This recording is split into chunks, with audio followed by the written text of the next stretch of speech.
GHMC standing committee సమావేశంలో కీలక నిర్ణయాలు తీసుకోనున్నారు. కేబీఆర్ పార్క్ చుట్టూ నిర్మించే ఫ్లైఓవర్స్, అండర్ పాస్ల నిర్మాణానికి ఆమోదం తెలపనున్నారు. మరోవైపు మేయర్ విజయలక్ష్మిపై అవిశ్వాసం పెట్టేందుకు బీఆర్ఎస్ పావులు కదుపుతోంది.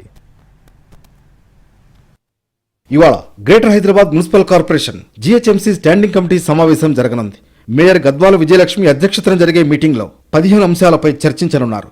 కాసు బ్రహ్మానందరెడ్డి కేబీఆర్ పార్క్ చుట్టూ రానున్న ఫ్లైఓవర్లు, అండర్ పాస్లు, రోడ్ల అభివృద్ధికి సిద్ధం చేసిన ప్లాన్ కి స్టాండింగ్ కమిటీ ఆమోదముద్ర వేయనుంది.